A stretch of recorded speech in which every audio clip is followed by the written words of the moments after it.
Students, this lecture is for class Shastri Part 3rd, paper 1st. Today we will study of the famous poet Robert Browning's poem My Last Duchess.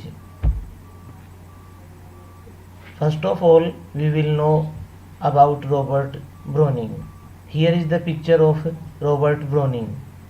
Robert Browning was born at Camberwell in 1812. He was 3 years younger to Tennyson. He belongs to the Victorian age. He was conferred an honorary degree of MA by Oxford University. The chief characteristics of his style are dramatic turn of expression, a remarkable fluency of verse, and a certain rapidity of thought. Browning's love for poetry is the finest in the world because it doesn't talk about raptures and ideals and gates of heaven, but about window panes and gloves and garden walls. It does not deal with abstraction. In his love poems, he expresses the immortal moment when one forgets the past and the future in love for one's beloved. When Browning died in 1889, he was regarded as a sage and philosopher poet who, through his writing, had made contributions to Victorian social and political discourse. Usually, for a poet, societies for the study of his work formed while he was still alive. Such Browning's societies remained common in Britain and the United States until the early 20th century. Then we come on about the poem. My Last Duchess is a dramatic monologue written by Victorian poet Robert Browning in 1842. In the poem, the Duke of Ferrara uses a painting of his former wife as a conversation piece. The Duke speaks about his former wife's perceived inadequacies to a representative of the family of his bride to be, revealing his obsession with controlling others in the process.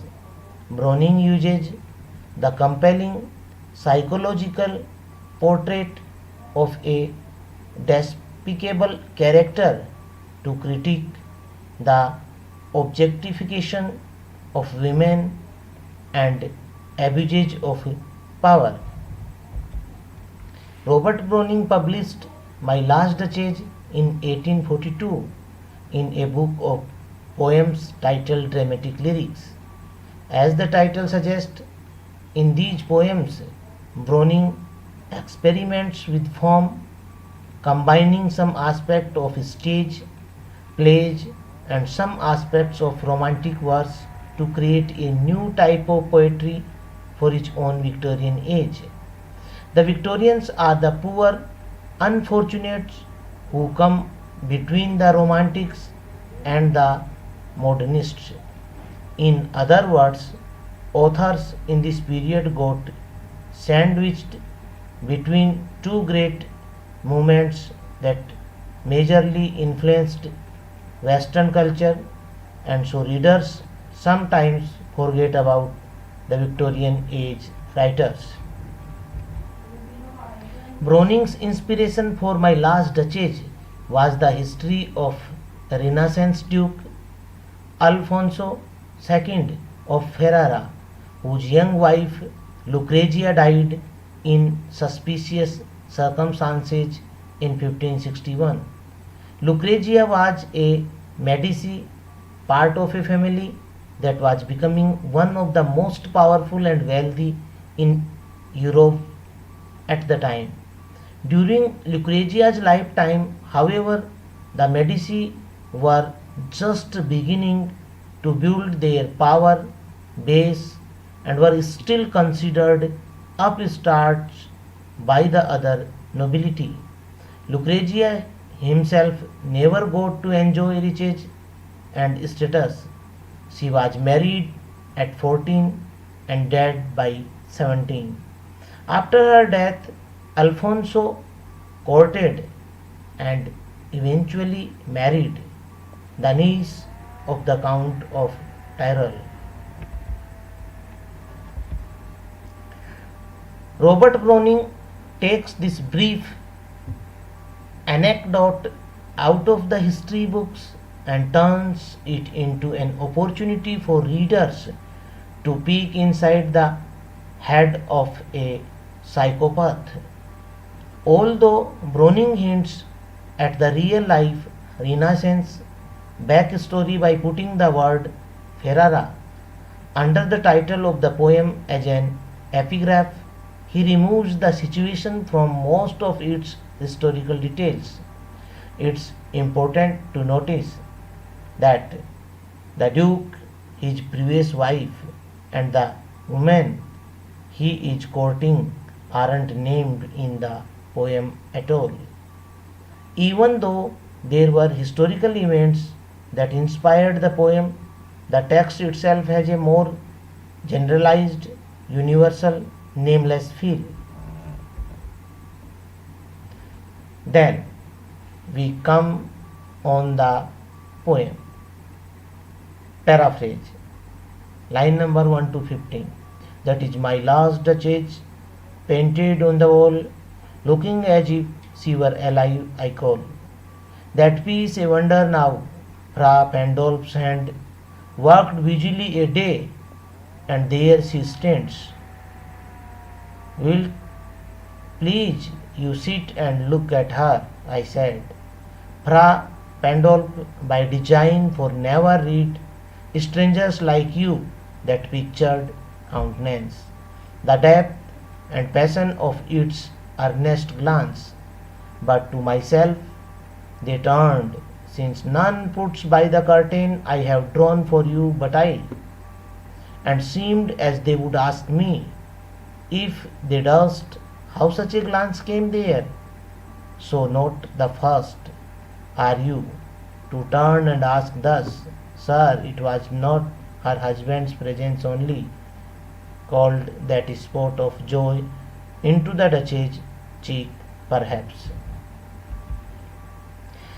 My last Duchess opens up with the speaker asking a listener if he would please sit down and look at a portrait of his last Duchess. This makes the readers wonder why this Duchess is no longer his present Duchess.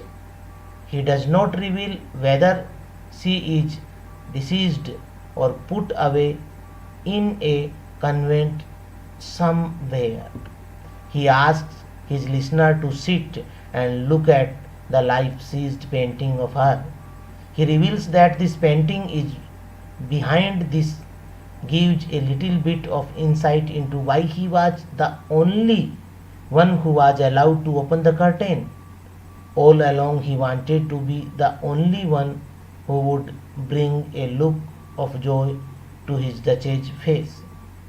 Now that she was put away somewhere and her life-size painting was on the wall, he could be the only one to ever see of that look of joy on a curtain, and that no one but he is allowed to draw the curtain to view the painting or to show it to anyone. This is very suspicious behavior. The reader can immediately sense that the Duke is controlling. The question that still remains unanswered is, why is this his last Duchess? The Duke describes the look on the Duchess's face and that she had a joyous look and earnest glance. He notes that it was not her husband's presence only called that spot of joy into the Duchess's cheek. This is a curious thing to say. Why would he expect that his presence alone? and nothing else would bring joy to her face.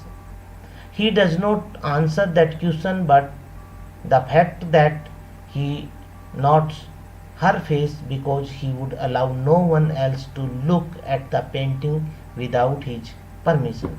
Suddenly, our speaker seems somewhat psychotic. Line number 16 to 24. Fra Pandolf chanced to say, her mental lapse over my lady's wrist too much, or paint must never hope to reproduce the faint half flush that dies along her throat. Such stuff was courtesy, she thought, and coach enough. For calling up that spot of joy, she had heard, how shall I say, too soon made glad, too easily impressed. She liked whatever she looked on, and her looks went everywhere. In this section of my last Duchess, the Duke seems to be remembering his former Duchess and all that bothered him about her. It would seem that she was too easily pleased by everyone around her. The Duke was not happy with this.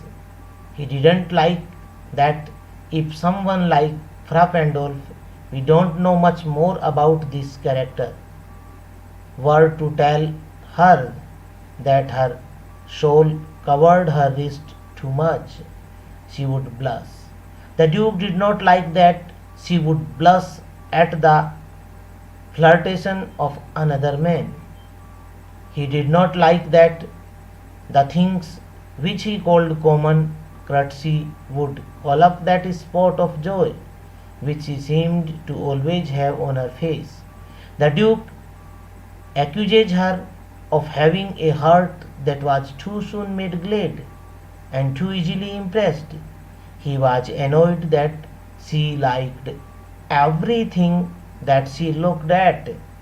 This man seems more and more psychotic and controlling as my last Duchess goes on. It would seem that he put away his Duchess because he could not control her feelings. He wanted to be the only one to bring her joy and make her blush. Then we come on line number 25 to 35.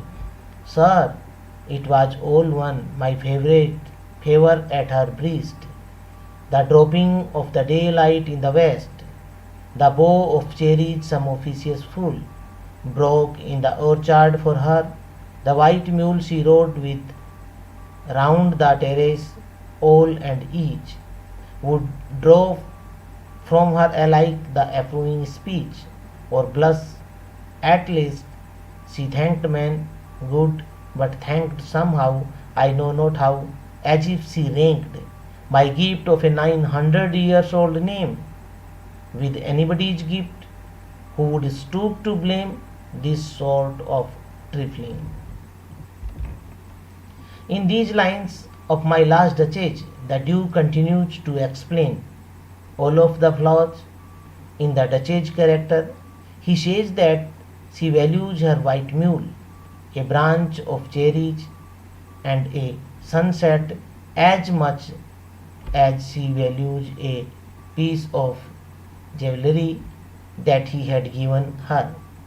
He is irritated that she does not seem to see the value in what he gives to her, or that she seems to value the simple pleasures of life as much as she values his expensive gifts to her. He also seems irritated that she does not seem to understand the importance of his place in life. By marrying her, he had given her a 900 years old name. This reveals that his family had been around for a very long time, and thus he gave her a well known and prestigious name in marrying her. She did not seem to be any more thankful for this than she was thankful to watch the sunset. This irritated the Duke so much that was not even willing to stoop to her level to discuss it with her. He thinks it would be trifling to do so. Then we come on line number 36 to 46. Even had you skill in speech which I have not, to make your will quite clear to such an one, and say, just this or that in you disgust me, here you miss. Oh, there exceed the mark, and if she let herself be lessened so nor plainly said, her wits to yours, forsooth and made excuse. Even then would be some stooping, and I choose never to stoop. Oh, sir, she smiled no doubt, whenever I passed her, but who passed without? Much the same smile. This grew, I gave commands. Then all smiles stopped together. There she stands, as if alive. Will it please you rise? We will meet. The Duke continues to explain that he chooses never to stoop to discuss with his Duchess what made him so disgusted with her. Yet he seems quite comfortable discussing it with this listener. Perhaps he thought himself too high and mightily to stoop to talk to a woman, even if that woman was his wife. He admitted that she smiled at him pleasantly when he passed by, but it bothered him that everyone received that same smile from her. He explained that he gave commands and then all smiles stopped together. This causes the reader to feel sorry for the Duchess, and rightly so. She was a lovely, happy, smiling person. It seems that the Duke commanded her in such a way as to make her stop smiling altogether. He robbed her of her joy with his controlling attitude toward her. After explaining what happened when he commanded her, the Duke turns his attention back to the painting on the wall and says, there she stands as if alive. This suggests that the real Duchess is no longer alive. The Duke seems happier with a painting of her because he can control who gets to look at the joy in her face. The Duke then invites his listener to return downstairs with him. Then we come on line number 47 to 56. The company below then, I repeat, the Count your master's known munificence is ample warrant that no just pretense of mine for dowry will be disallowed, though his fair daughter's self as I owe. At starting is my object, nay, we will go together down, sir. Notice Neptune, though taming a seahorse, thought a rarity which Claus of Innsbruck cast in bronze for me. This section of my last Duchess reveals the identity of the Duke's listener. He is the servant of a count in the land, and they are trying to arrange a marriage between the Duke and the Count's daughter. The Duke says that his fair daughter is his object. He brings the man back downstairs with him, and as they walk, he points out bronze statue that was made especially for him. The statue is of Neptune taming a seahorse. Neptune, of course, is the god of the sea. This symbolizes the Duke, and the seahorse symbolizes any Duchess he would acquire. The Duke views himself as a god, and he wishes to tame his wife to do whatever he wishes her to do, and even to feel whatever he wishes her to feel. This man is clearly demented and controlling, and the speaker in My Last Duchess reveals Browning's ideas of his fellow men. Then we come on dramatic monologue. There is the poetry in which the poet goes down into himself and finds his inspiration and his subject in this experience, thoughts, and feelings. We may call this personal or subjective poetry. Then there is the poetry in which the poet goes out of himself, mingles with the actions and passion of the world without and deals with, he discovers with his own individuality. We may call this impersonal or objective poetry. Such impersonal poetry falls naturally into two groups, the narrative and the dramatic. Dramatic poetry. The dramatic poetry, though intended not for the stage but to be read, is essentially dramatic in principle. The dramatic monologue is one of the most popular kinds of dramatic poetry. Monologue. Monologue is a speech presented by a single character, most often to express these mental thoughts aloud, though sometimes also to directly another character or the audience. There are so many characters in a monologue, but there is a single speaker and all other characters are silent listeners. Monologue is a character study. Monologues are common across the range, dramatic as well as non-dramatic, such as poetry. So we come on the conclusion that the poem My Last Duchess is a famous dramatic monologue which was written by Robert Browning. Thanks.